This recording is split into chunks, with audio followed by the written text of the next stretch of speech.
After 13 years of marriage, my wife filed for divorce to steal my wealth, so I let her think she'd won.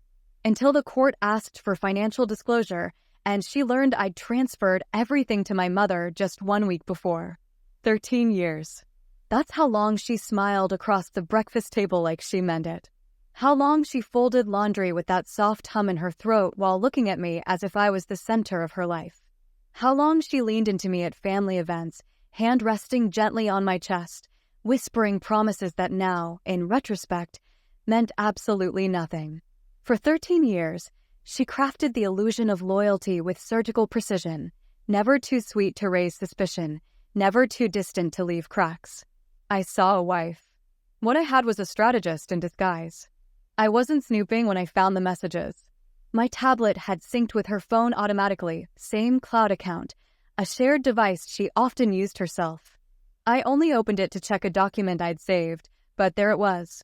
Her name, dozens of messages, a group chat with 2 people, her so-called lawyer friend, and someone saved under an emoji.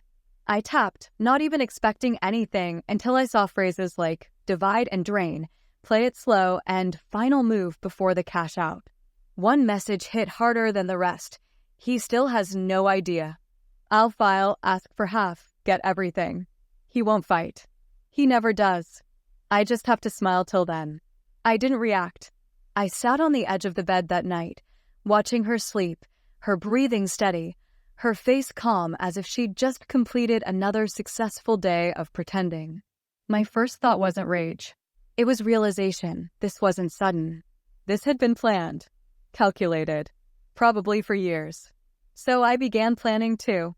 Within 48 hours, I'd already met with a financial advisor. Someone discreet, someone not local. A recommendation from an old college friend whose own divorce had been a nightmare. I told the advisor everything, no emotions, no anger, just facts. He was surprised I wasn't asking how to stop the divorce. I wasn't there to save a marriage. I was there to build a shield. Every property deed, every share in my investment portfolio, every account under my name, restructured, reassigned, and relocated under the legal custodianship of my mother. Ironclad.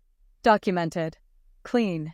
I even moved the title of the house, the one she bragged about decorating, into my mother's name under a trust. And I did it all 1 week before it happened. She handed me the divorce papers in the kitchen. Midday. I was rinsing dishes. She walked in wearing that same calm mask, slipped the envelope onto the counter, and stepped back like she was bracing for a scene. I didn't give her one. I dried my hands, looked at the documents briefly, then nodded. I told her I understood. No questions, no begging. I think she was thrown off by that. She expected more. Maybe a collapse, maybe confusion. But I gave her nothing. Let her walk out like she'd just executed the final step of a flawless plan. Her smile that day lingered in the air long after she left, like the scent of fake flowers, sweet, persistent, but completely artificial. I stayed quiet. Didn't tell my mother anything, not yet. Didn't tell my friends. I knew she would call around, ask questions, see if I was panicking or scrambling. So I lived my days as usual. Showed up to work. Took walks. Answered calls with the same calm tone. Let her build the narrative in her head that I was too shocked or too stupid to react.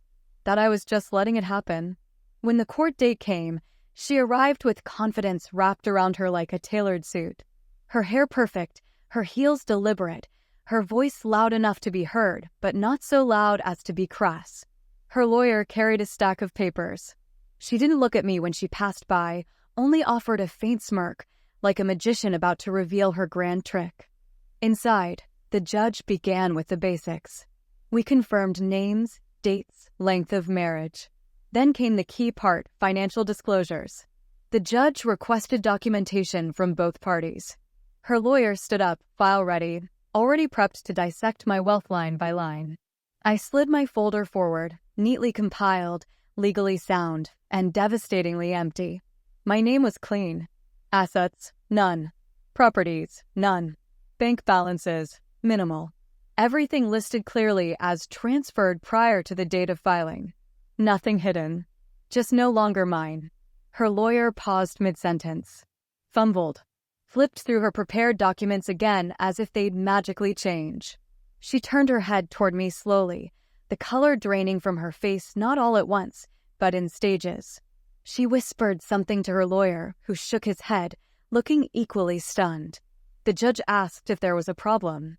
Her lawyer stood up, tried to object, claimed intentional asset concealment, to which I calmly replied that all transfers had been done before the date of the petition, completely within legal rights. And I had the documentation to prove it. The silence that followed was heavy.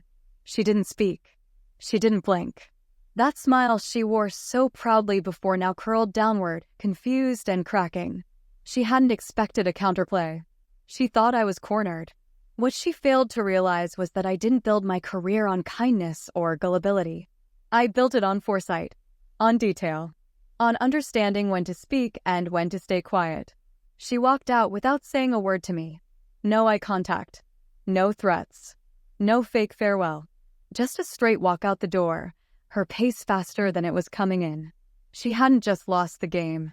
She never understood I'd stopped playing the moment I saw her messages. She didn't call after the hearing. Didn't text. No emails. Nothing. Just disappeared. The silence from her was a confirmation of defeat. But it wasn't over yet, not legally, not financially, and certainly not emotionally.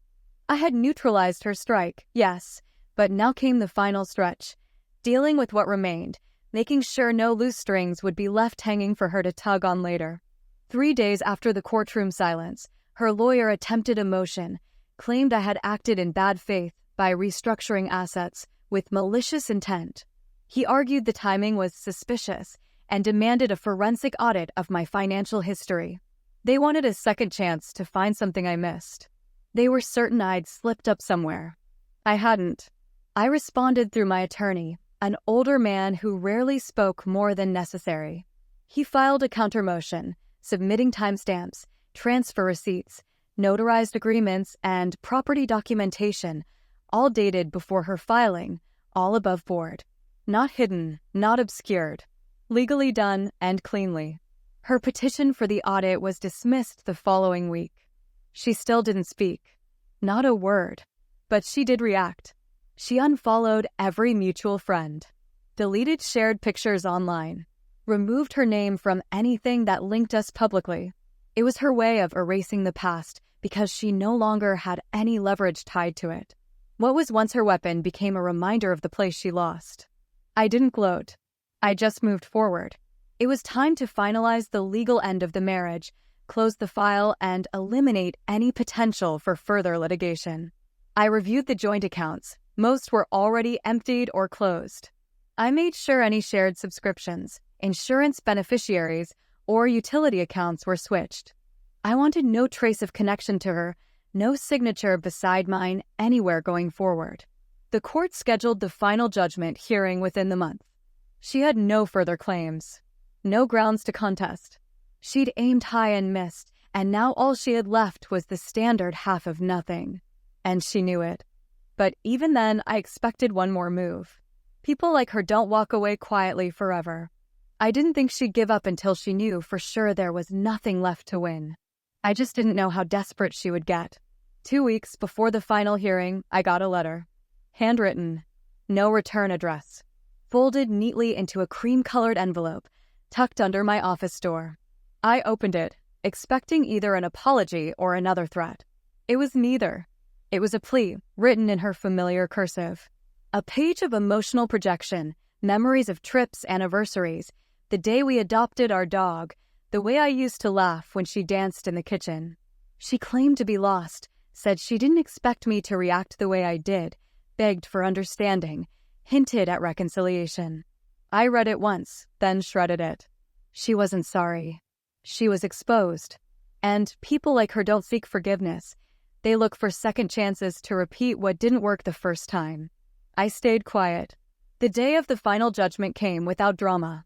I showed up in a gray suit, no emotion on my face. She arrived 10 minutes late, alone. No lawyer this time. She sat 2 rows behind me. The judge confirmed there were no outstanding disputes, no custody issues, no debts in question, no division of assets required. It was a clean separation. Legally, it was done in less than 20 minutes. We stood to leave at the same time. She hesitated at the exit, probably expecting a look back, a nod, some gesture to show I still felt something.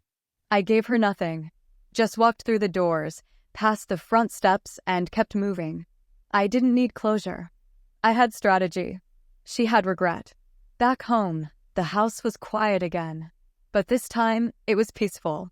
My mother, who now held legal ownership of nearly everything, called to confirm that all transfers had been restructured back to my name safely now that the case was closed. Everything she'd held for me had remained untouched, as agreed. She never liked my wife, and she never said, "I told you so." She didn't have to. The silence said enough. My finances were secure. My name was clean. No pending lawsuits. No drama. I had lost a marriage, but gained back control. And that, for me, was enough. Over the next few months, she tried subtle attempts to re-enter. A mutual friend invited me to dinner, only for her to show up halfway through, by coincidence. I finished my meal, paid my half, and left before she could sit down. Another time, she messaged from a different number pretending to be someone asking for property advice. I recognized the tone. I blocked the number. She didn't understand something fundamental. The man she tried to fool was never naive, just quiet, observant. I let her play her hand because I needed to see how far she'd go. And once I saw it, I didn't react. I dismantled it. Quietly. Legally. Entirely. Eventually, she stopped. She moved cities. Probably found someone else to try again with. People like her always do. I heard rumors she was renting a small apartment, working part-time for a local firm. Not broke, but nowhere near the life she thought she'd coast into off my back. I didn't feel joy hearing that. Just confirmation that everything had worked as it should. Now, the chapter is closed. The house is quiet, but not hollow. My work continues. My accounts are full. My name is mine again. And she became a lesson. She thought marriage was her investment, that years of pretending would lead to a payout. But she forgot something crucial. I didn't build my wealth by being trusting. I didn't build my name by being soft. I built everything I had with foresight, with caution, and with patience. So when she tried to strike, I was already 3 steps ahead.